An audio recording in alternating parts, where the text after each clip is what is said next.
Hello வணக்கம், welcome to my channel. And இன்னைக்கு என்னோட மினி vlog சீரீஸோட டே 27, என்னோட பிசிஓ ரிவர்சல் சேலஞ்சோட டே 27. அண்ட் இன்னிலேருந்து நான் ஒர்க் அவுட்டை வந்து கொஞ்சம் ப்ரீஃபாக ஆட் பண்ணுறேன்.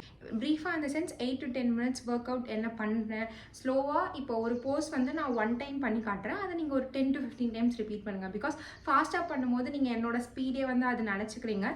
ஸோ ஏதோ ஒரு போஸோ ஏதோ ஒரு போஸ்டரோ இல்லை ஏதோ ஒரு ஒர்க் அவுட்டோ 1 time இல்லைனா 2 time நான் என்ன ஸ்பீடில் பண்ணுறேனோ அதே ஸ்பீடில் வந்து நான் காட்டுறேன். ஸோ அதை நீங்கள் வந்து ஒரு 10 time 15 times நீங்கள் ரிப்பீட் பண்ணிக்கோங்க. நான் வந்து இப்போ இவ்வளோ நாளாக என்ன பண்ணிட்டு இருந்தேன்னா ஸ்பீடாக காமிச்சிட்டு இருந்தேன். பட் அதில் ஒரு சில டவுட்ஸ் இருக்கிறதுனால நான் வந்து அதை ஸ்லோ பேஸில் வந்து இனிமேல் காட்டுறேன். நீங்கள் எத்தனாவது டேயில் இருக்கீங்க அண்ட் ஹேர் கேர் வந்து நீங்கள் ஸ்டார்ட் பண்ணிக்கிட்டீங்களா அப்படின்றத கமெண்ட்டில் சொல்லுங்கள். நான் வந்து இன்றைக்கி மார்னிங் போயிட்டு வெஜிடபிள்ஸ் தான் வாங்கிட்டு வந்தேன். ஸோ அடுத்த வீக் ஒரு 5 to 6 days வரைக்கும் நமக்கு தேவைப்படுற மாதிரி வெஜிடபிள்ஸ் அண்ட் ஒரு சில இதெல்லாம் கொஞ்சம் நிறையவே வாங்கிட்டு வந்திருக்கேன். அதெல்லாம் இப்போ எடுத்து ஸ்டோர் பண்ணி வச்சுட்டு நம்ம இப்போ மற்ற ஒர்க்ஸை ஸ்டார்ட் பண்ணோம். இன்றைக்கி மார்னிங் வந்து நான் ஒரு 1.5 liter ஆஃப் வாட்டர் வந்து கவர் பண்ணேன்.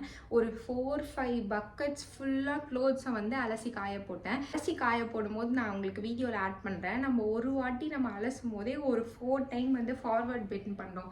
அப்போ 4 bucket ஃபுல் ஆஃப் க்ளாத்ஸை வந்து 2 தண்ணியில் வந்து நம்ம அலசும் போது எனக்கு எந்த அளவுக்கு நான் வந்து என் பாடியை வந்து மார்னிங் மூவ் பண்ணுவேன்னு நினச்சிக்கோங்க. இதை நான் ஏன் சொல்கிறேன்னா, இதை வந்து வீட்டு வேலையாக பார்க்குறவங்களுக்காக மட்டும் நான் சொல்கிறேன். இது வந்து ஒரு வீட்டு வேலையாக நீங்கள் பார்க்குறீங்க அப்படின்னா உங்களுக்கு செய்கிறதுக்கு கஷ்டமாக தான் இருக்கும்.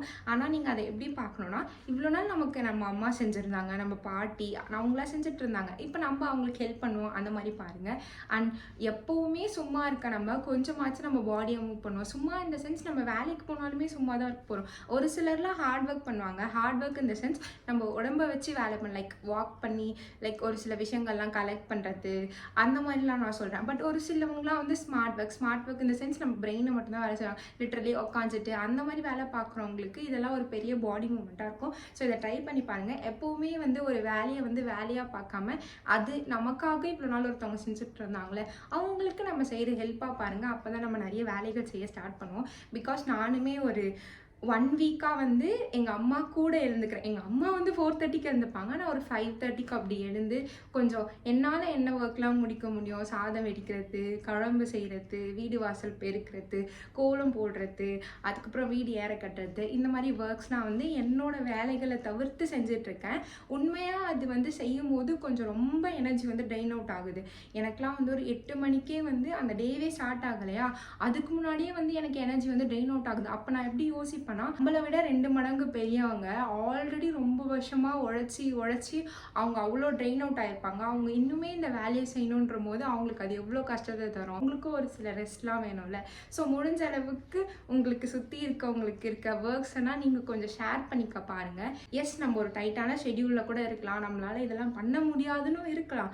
பட் இந்த வேலைலாம் ஒரு 10 minutes 15 minutes தான் ஆகும். அந்த 10 minutes 15 minutes கொஞ்சம் ஒதுக்கி நீங்கள் செய்யுங்க. இப்போ துணிலாம் அலசணும்னா ஒரு 15 minutes ஆகும். வீடு கூட்டணும், சாமான்லாம் தேய்க்கணும்னா அதுவும் 15 minutes தான் ஆகும். கடகடன்னு நீங்கள் செஞ்சிங்கன்னா, பிகாஸ் நமக்கு ஒரு ஸ்பீட் இருக்கும்ல, அது நம்ம அம்மாவுக்கு நம்ம பாட்டிக்கெலாம் கொஞ்சம் கம்பேரிட்டிவ்லி கம்மியாக தான் இருக்கும். அவங்க வந்து பர்ஃபெக்டாக செய்யலாம். பட் நம்ம நினச்சோன்னா கொஞ்சம் மாஸ்டர் பண்ணி ஸ்பீடாக பண்ணலாம். நம்ம வீட்டில் நமக்காக இவ்வளோ நாள் செஞ்சவங்களுக்கு நம்ம ஹெல்ப் பண்ணுறது தப்பே இல்லை. ஸோ நீங்கள் வந்து இது வரைக்கும் எந்த ஒரு வீட்டு வேலையும் செய்யாதவங்களாக இருந்தால் நீங்கள் செய்யுங்க. நான் வந்து இதை சொல்லுவேன் நான் நினச்சி பார்க்கல. பிகாஸ் நான் ஒரு சில ஹாஸ்பிட்டல்ஸ்லாம் போயிருக்கேன். அப்போ வந்து அவங்க சொல்லுவாங்க, இதெல்லாம் சொல்லாமலாம் இருக்க மாட்டாங்க, கொஞ்சம் வீட்டில் இருக்க ஒர்க்ஸ்லாம் பாருங்கள் அப்படின்ற போது எங்கள் அம்மாவே சொல்லிட்டு இருக்காங்க. அவள் வந்து ஸ்கூல் போகிறா, ஸ்பெஷல் கிளாஸ்லாம் இருக்குது, அவளால் பார்க்கவே முடியாதுன்னா அவங்க சொல்லுவாங்க லீவ் டேஸில் பாருங்கள் அப்படி. நார்மலாக வேலை பார்க்க ஸ்டார்ட் பண்ணுங்க அதெல்லாம் சொல்லுவாங்க. குடம் தூக்க ஸ்டார்ட் பண்ணுங்க அப்படிலாம் சொல்லுவாங்க. பட் அப்போல்லாம் நான் வந்து கேட்டதே இல்லை. நான் வந்து போவேன், மாத்திரை வாங்கிட்டோம்னா சாப்பிடுவேன், அந்த மாதத்துக்கு பீரியட்ஸ் வர வைப்பேன், ஒரு 3 மாதம் வர வைப்பேன், அப்புறம் அடுத்த ஹாஸ்பிட்டல் போயிடுவோம் நாங்கள். பட் இப்போ நான் என்ன சொல்கிறேன்னா, இந்த வேலையை வந்து நீங்கள் வேலையாக பார்க்காதீங்க. உங்கள் அம்மாவுக்கு உங்களுக்கு தெரிஞ்சவங்களுக்கு நீங்கள் பண்ணுற ஹெல்ப்பாக பாருங்கள். அண்ட் நம்ம லைஃப்பில் வந்து கற்றுக்க வேண்டிய பேசிக் ஸ்கில்ஸில் தான் இதெல்லாம் வந்துடும். Cooking, home cleaning. இப்போ எப்படி நம்ம வண்டி ஓட்டுறது, அழகழகாக ட்ரெஸ்அப் ஆகி இப்போ இந்த ட்ரெஸ்க்கு இது மேட்ச் பண்ணி வெளியில் போகிறது, இதெல்லாம் நமக்கு எப்படி ஒரு பேசிக் ஸ்கில் நம்ம கற்றுக்க வேண்டிய ஒரு ஸ்கில்லோ அந்த மாதிரி தான் cooking, home cleaning, vessel washing, இது எல்லாமே கூட பேசிக் ஸ்கில்ஸ் தான். நம்ம எந்த அளவுக்கு வந்து இதை கற்றுக்குறோமோ இதையும் கற்றுக்கணும். அப்போ தான் நம்ம வந்து இண்டிவிஜுவலாக வாழ முடியும். நம்ம இன்னொருத்தவங்களை டிபெண்ட் பண்ணாமல், அதே நேரத்தில் நம்ம இவ்வளோ நாள் ஒரு பர்டிகுலர் பீப்புள்ஸை டிபெண்ட் பண்ணியிருப்போம்ல, அவங்களுக்கு ஏதாவது ஆனாலுமே நம்ம அவங்களுக்கும் ஹெல்ப் பண்ண முடியும், நம்மளையும் பார்த்துக்க முடியும்.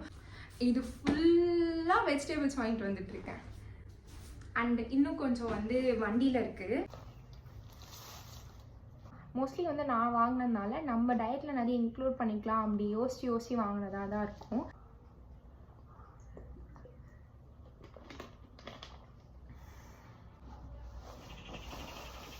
ஒரு ஷாப் இருந்துச்சு, அங்கே வந்து என்ன எடுத்தாலும் 20 rupees சொன்னாங்க. ஸோ நான் அந்த கடையிலே எல்லாத்தையும் முடிச்சிட்டேன். எனக்கு தேவையானது எல்லாத்தையும் எடுத்துட்டேன். அவங்க வந்து ஒரு கேபேஜ் வந்து ஃப்ரீயாக கொடுத்தாங்க. ஃப்ரீயாக இந்த சென்ஸ் அங்கே இருந்துச்சு, இதையும் சேர்த்து எடுத்துக்கோமா அப்படி சொல்லிட்டு நான் 6 வாங்கினேன். பட் 100 தான் பே பண்ணேன். அந்த கேபேஜ் ஃப்ரீயா இல்லை ஏதோ ஒரு வெஜிடபிள் ஃப்ரீயா எனக்கு தெரியல.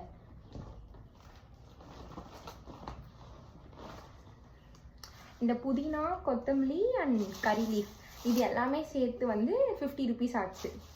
புதினா வந்து 3 கட்டு வாங்கிட்டு வந்திருந்தேன். அதில் ஒரு கட்டு வந்து எங்கள் அம்மா கடையில் வச்சுக்கிறாங்க. அதை வந்து உருகி வச்சா அவங்க இன்னைக்கு செஞ்சுப்பாங்களே. ஸோ வந்து 2 கட்டு புதினா, ஒரு பெரிய கட்டு கொத்தமல்லி, இவ்வளோ கறி லீவ்ஸ் இது எல்லாத்தையும் சேர்த்து 50 rupees ஆச்சு. ப்ளஸ் ஜிஞ்சரும் கொடுத்தாங்க. அண்ட் நெக்ஸ்ட்டு செகண்ட் ஸ்பாட் போனேன். அங்கே வந்து கேரட், வெண்டைக்காய், பீன்ஸ், கத்திரிக்காய், உருளைக்கிழங்கு, கேபேஜ் இந்த 6மே 100 rupeesக்கு வாங்கினேன். இதெல்லாம் நான் உங்களுக்கு வந்து பேக் கேமராவில் வந்து எவ்வளோ கொடுத்துருக்காங்கன்னு காட்டுறேன். இந்த மாதிரி ஆரஞ்சு கலர் கேரட் பார்த்தாலே எனக்கு சாப்பிட்ணுன்னு தான் ஃபஸ்ட்டு தோணும். போய் வாஷ் பண்ணிட்டு வரேன்.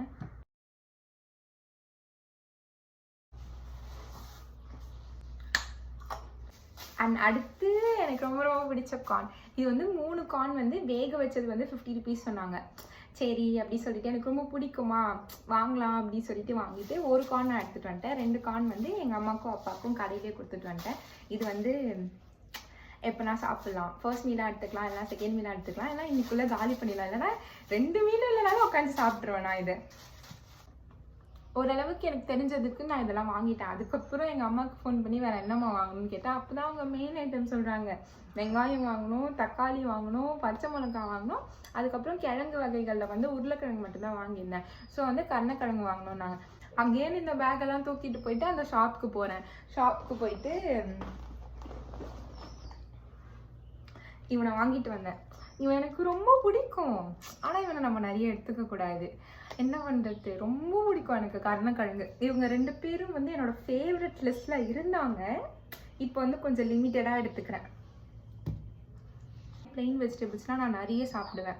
இது வெண்டைக்காலாமும் கூட நான் வாஷ் பண்ணி சாப்பிடுவேன். டயட் எப்படி இருக்கும், டயட்டில் எப்படி திருட்டுத்தனம் பண்ணி டயட் இருக்கணும், இதெல்லாம் என்கிட்ட கேளுங்க, நான் சொல்லுவேன்.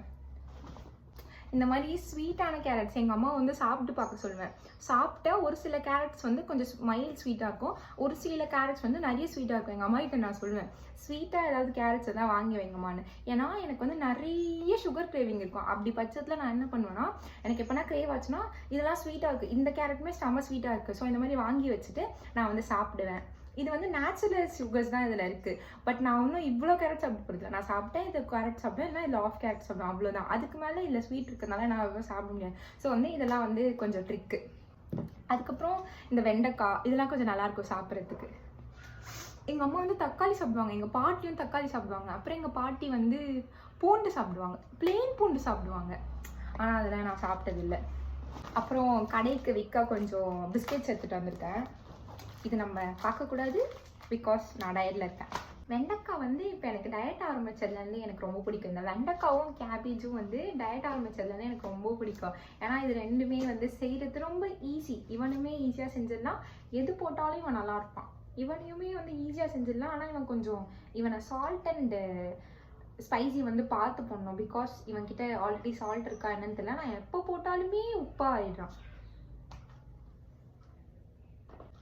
அண்ட் இந்த பீன்ஸும் கேரட்டும் எனக்கு வந்து கோ டு வெஜிடபிள்ஸ். எங்கள் வீட்டில் எதுவுமே இல்லைனாலுமே நான் பக்கத்து வீட்டில் போயிட்டு ஒரு 4 பீன்ஸு ஒரு கேரட் வாங்கி குட்டி குட்டியாக ஃபைனாக சாப் பண்ணி ஒரே ஒரு ஆனியன் போட்டு இதை சாட்டே பண்ணி உப்பு போட்டு ஒரே ஒரு விசில் போட்டு கோகனட் கிரேட் பண்ணி அதில் போட்டு கொஞ்சம் ஒயிட் ரைஸோட வச்சு சாப்பிடுவேன். செம்மையாக இருக்கும். அந்த ஒயிட் ரைஸோட குவான்டிட்டி வந்து இவ்வளோ வச்சுட்டு டபுள் மடங்கு இவங்க வச்சுட்டு வேணும்னா முட்டை ஒன்று போட்டுக்கலாம். இல்லைனாலுமே அதை பிசைஞ்சு சாப்பிட்டோன்னா அது ஒரு பர்ஃபெக்டான ஒரு டயட் ஃபுட். கொஞ்சம் அடுத்த வீட்டிலேருந்து இன்னும் ஒரு 1 hour ஏர்லியராக வந்து எழுந்துக்கணும்னு நினைக்கிறேன். பிகாஸ் ஓரளவுக்கு நான் எங்கள் அம்மா பண்ணுற வேலையை வந்து கவர் பண்ணிடுறேன். ஆனாலுமே அவங்க வந்து அடுத்து அதாவது சமையல்லாம் முடித்து அந்த டே எல்லாம் அவங்களுக்கு ரொம்ப டயர்டாக இருக்காங்க. ஸோ என்னால் பகல் டைமில் வந்து அவங்களோட ஒர்க்கை வந்து வாங்கிக்க முடியாது. எனக்கும் வேலை இருக்குல்ல, இதை நான் பார்க்குறதுனால என்னால் அது பார்க்க முடியாது. ஸோ அதனால் இப்போ நெக்ஸ்ட் வீக்லேருந்து அட்லீஸ்ட் ஒரு 5:30க்கு ஸோ கொஞ்சம் பேசிக்காக அவங்க பண்ணுற எல்லா ஒர்க்கும் நான் பண்ணிவிட்டு இப்போ அவங்க 6:30 மணிக்கு எழுந்தால் கூட எல்லாமே கரெக்டாக இருக்கும். அந்த அளவுக்கு நான் வந்து கற்றுக்க போகிறேன். இன்னும் எனக்கு டீ காஃபி போட தெரியாது, அதையும் நான் கற்றுக்கணும். அண்ட் இந்த வீடியோ நீங்கள் பார்க்குறீங்கன்னா நீங்கள் இப்போ டயட் பண்ணுறீங்களா இல்லை எந்த ஸ்டேஜில் இருக்கீங்க, உங்களுக்கு வந்து ஏதாவது டவுட்ஸ் இருக்கான்னு சொல்லுங்கள். ஒர்க் அவுட் வந்து நான் ஆல்ரெடி ஒரு ஒர்க் அவுட் வீடியோ போஸ்ட் பண்ணியிருக்கேன். டயட் வந்து நான் என்ன பண்ணேன், என்ன சாப்பிட்டுட்ருக்கேன், இப்போ என்ன பண்ணலாம், இது எல்லாத்த பற்றியும் வீடியோ இருக்குது. பட் ஒரு சிலர் வந்து இந்த பர்டிகுலர் வீடியோ பார்க்குறவங்களுக்கு அதெல்லாம் தெரியாது, அதனால நான் சொல்கிறேன். அப்படி இருந்தால் உங்களுக்கு டவுட்ஸ் இருக்குன்னா நீங்கள் வந்து கமெண்ட்ஸில் சொல்லுங்கள். லைக் அதை பற்றி நான் ஆல்ரெடி வீடியோ போட்டிருந்தேன்னா நான் சொல்கிறேன், லைக் இந்த மாதிரி வீடியோஸ் இருக்குது, நீங்கள் போய் பாருங்கள். நான் அதை பற்றி நான் வீடியோ போடலன்னா நான் நோட் பண்ணிவிட்டு அப்கமிங் டேஸில் போடுறேன்.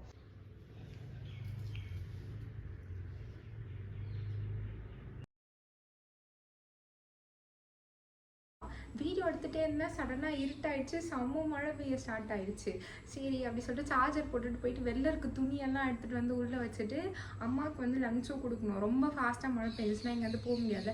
நான் லஞ்ச்லாம் ப்ரிப்பேர் பண்ணி ப்ரிப்பேர் இந்த சென்ஸ்லாம் கட்டி கொஞ்சம் லைட்டாக தூரல் போட்டுருந்துச்சு. அப்படியே எடுத்துகிட்டு போய் லஞ்ச் கொடுத்து கடையில் செட் பண்ணுறேன், மழை நின்றுடுச்சு. இப்போ வந்து பார்த்தா வெயில் அடிக்குது. ஒரு 4 பக்கெட் துணி ஃபுல்லாக காய போட்டுருந்தது. ஃபுல்லாக கடைன்னு போய் எடுத்துகிட்டு வந்து ஒரு 4 வாட்டி போயிட்டு வந்து வச்சேன். அது வேறு ஃபாஸ்ட்டாக பெஞ்சாலே ஃபுல் துணியும் நனைஞ்சிரும்ல. கடைன்னு எடுத்துகிட்டு வந்து வச்சா இப்போ வந்து வெயில் கூட இல்லை, இப்போ வந்து அப்படியே வெளிச்சமாக இருக்குது. மழை பெஞ்சதுக்கே அடையாளம் இல்லாத மாதிரி இருக்குது. இந்த மழை ஏன் இப்படி விளையாடுதுன்னே தெரியல.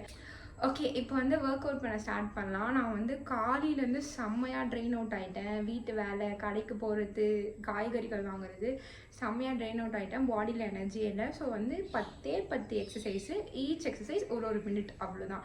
10 எக்ஸசைஸ் 10 மினிட், இதுதான் பண்ண போகிறோம். இது ஒரு கால் செட். ஆப்பில் இருங்க, இதோட ஃபுல்லுக்கு எப்படி காட்டுறது நான்?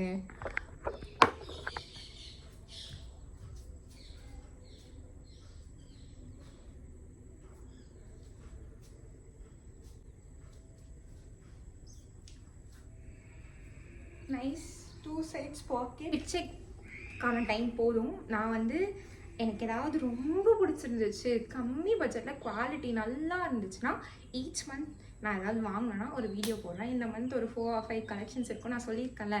ஸோ ஈச் 10 days நம்ம முடித்தோன்னா ஒரு கிஃப்ட் நமக்கு வாங்கிக்கலாம். அதில் வந்து ஃபஸ்ட்டு 20 days கம்ப்ளீட் பண்ணதுக்கு தான் இந்த கிஃப்ட்டு. ஸோ இதை நான் யூஸ் பண்ணிவிட்டு நான் ஷேர் பண்ணுறேன். இப்போ ஒர்க் அவுட்க்கு போகலாம். ஒர்க் அவுட் வந்து 10 எக்ஸசைஸை 1 மினிட் முடிச்சுட்டு ஒர்க் அவுட். ஒர்க் அவுட்க்கு ஃபஸ்ட்டு நான் வந்து மெடிடேஷனில் தான் ஸ்டார்ட் பண்ணேன். மெடிடேஷன் அப்படின்னா நீங்கள் நினைக்கிற அளவுக்கு எதுவும் இல்லை. நீங்கள் சிம்பிளாக ஒரு இடத்துல செட் பண்ண போகிறீங்க, எதையுமே யோசிக்காமல் கண்ணை மூடிட்டு கொஞ்ச நேரம் இருக்க போகிறீங்க, அவ்வளோதான். மெடிடேஷன் கம்ப்ளீட் பண்ணிவிட்டு இன்றைக்கி வந்து ஒரு 5 minutes வரைக்கும் டார்கெட் வச்சேன். சின்ன அலாரம் மாதிரி செட் பண்ணி 5 minutes கம்ப்ளீட் பண்ணேன். தென் ஃபர்ஸ்ட் எக்ஸசைஸ் வந்து மவுண்டைன் எக்ஸசைஸ். இதில் வந்து எப்படின்னா மவுண்டைன் அண்ட் பிளாங்க், இது வந்து 2 எக்ஸசைஸ். பட் எப்படின்னா இதை வந்து நான் கண்டினியூஸாக பண்ணேன். ஃபஸ்ட்டு ஒரு மவுண்டைன் எக்ஸசைஸ் இருக்குல்ல, அதை வந்து 30 counts வந்து ஹோல்ட் பண்ணணும். அது முடிச்சுட்டு அங்கேருந்து அப்படியே பிளாங்க் வரணும். அண்ட் பிளாங்க்லேயும் அகெயின் ஒரு 30 counts. தென் மவுண்டைன் போஸ், அதில் வந்து 13 counts பண்ணுவோம். ஸோ இந்த மாதிரி ரிப்பீட் பண்ணி பிளாங்க் ஒரு 30 counts அண்ட் மவுண்டைன் ஒரு 30 counts, இது ரெண்டுமே கம்ப்ளீட் பண்ணால் 1 set. இந்த மாதிரி நான் 6 set பண்ணேன். ஸோ டோட்டலாக 180 counts. இப்போ வந்து ஒரு சில டைம்ஸ் வந்து 1 2 3 அந்த மாதிரி மனசுக்குள்ளே எண்ணுவேனா. பட் ஒரு சில டைம்ஸ் வந்து என்னால் முடியல, ரொம்ப நேரம் நான் ஹோல்ட் பண்ணிகிட்ருக்கேன்ற போது, ஃபார் எக்ஸாம்பிள் 15 16 ஆயிடுச்சுன்னா இந்த கவுண்ட் வந்து கொஞ்சம் ஃபாஸ்ட் ஆகிடும். 16 17 18 இந்த மாதிரி ஆகிடும். ஸோ நான் என்னோடய கேல்குலேஷன் என்னென்னா, நான் ஒரு 180 பண்ணியிருக்கேன்னா இதை வந்து ஒரு 90 100 counts தான் என்னோடய பேஸ் கேல்குலேஷன். பட் நான் கேல்குலேஷன் பார்த்தா 180 பண்ணியிருக்கேன். பட் கவுண்ட் வைஸ் கொஞ்சம் பொறுமையாக அந்த மாதிரிலாம் எண்ணி பார்க்கும்போது ஒரு 90லேருந்து 100 பண்ணியிருப்பேன். And second set of exercise என்னென்னா கேட் அண்ட் கவ் போஸ், அதுக்கப்புறம் சைல்ட் போஸ். இப்போ வந்து 60 times நான் கேட் அண்ட் கவ் போஸ் பண்ணிட்டேன்னா அதுக்கு ஒரு ரெஸ்ட் தேவைப்படும்னா அது வந்து நான் சைல்ட் போஸாக யூஸ் பண்ணிக்கினேன். பட் 30க்கு மேலே என்னால் பண்ண முடியாதனால 30 பிரேக் பண்ணி பண்ணேன். இதே மாதிரி மாதிரி ஒரு 6 டைம் பண்ணும்போது அட் த எண்டில் நான் 180 டைம்ஸ் வந்து cat and cow pose, 90 times வந்து நான் வந்து சைல்ட் போஸில் ஹோல்ட் பண்ணேன். அதுக்கப்புறம் மலாஸ்னா இது வந்து நான் என்ன டார்கெட் பண்ணேன்னா ஸ்குவாட் பண்ணுவேன், சிட் பண்ணுவேன். இந்த மாதிரி 500 கவுண்ட்ஸ் நான் வந்து எப்போ முடிக்கிறேனோ அத்தனை வாட்டி மகாலாசனா பண்ணி முடிக்கணும் அப்படின்ட்டு.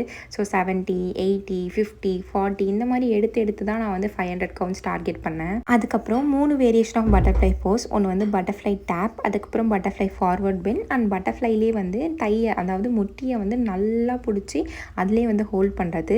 இந்த 3 வேரியேஷனும் நான் எப்படி பண்ணியிருந்தேன்னா ஒரு 100 கவுண்ட்ஸ் பட்டர்ஃப்ளை டேப்ஸ் முடிச்சிட்டா 15 டைம்ஸ் வந்து நான் ஃபார்வர்ட் பெண்ட் பண்ணுவேன். ஃபார்வர்ட் பெண்ட் பண்ணிவிட்டு கொஞ்சம் ரெஸ்ட் எடுப்பேன். அந்த ரெஸ்ட் எப்படின்னா அதே பட்டர்ஃப்ளை போஸில் 2 நீயும் என் கையை வச்சு புஷ் பண்ணுறது. அண்ட் லாஸ்ட் 2 எக்ஸசைஸ் வந்து கோப்ரா போஸ். அது வந்து 10 to 10 ஒரு வாட்டி நான் வந்து கோப்ரா போஸில் அப் பண்ணேன்னா 10 டைம்ஸ் ஹோல்ட் பண்ணுவேன். ஸோ வந்து 100 டைம்ஸ் இதில் நான் ஹோல்ட் பண்ணேன். அண்ட் சைல்ட்லேருந்து அப்வர்ட் ஃபேஸிங் டாக். ஸோ சைல்ட்லேருந்து ஸ்ட்ரெயிட்டாக அப்வர்ட் ஃபேஸிங் டாக் பண்ணோம். இது வந்து 100 டைம்ஸ் பண்ணேன். 15 அண்ட் நடுவில் 20 அண்ட் 25 இந்த மாதிரி 100 டைம்ஸ் கம்ப்ளீட் பண்ணி என்னோட ஒர்க் அவுட் செஷனை நான் இன்றைக்கி முடித்தேன். ஒர்க் அவுட் முடிச்சுட்டேன். ஒரு 20 மினிட்ஸ் ரெஸ்ட் எடுத்துட்டேன். இப்போ கஷாயம் குடிச்சிட்டு சாப்பிடுவீங்க தான். கஷாயம் பவுடர் எடுத்துக்கணும், கோகோனட் ஆயில் எடுத்துக்கலாம்.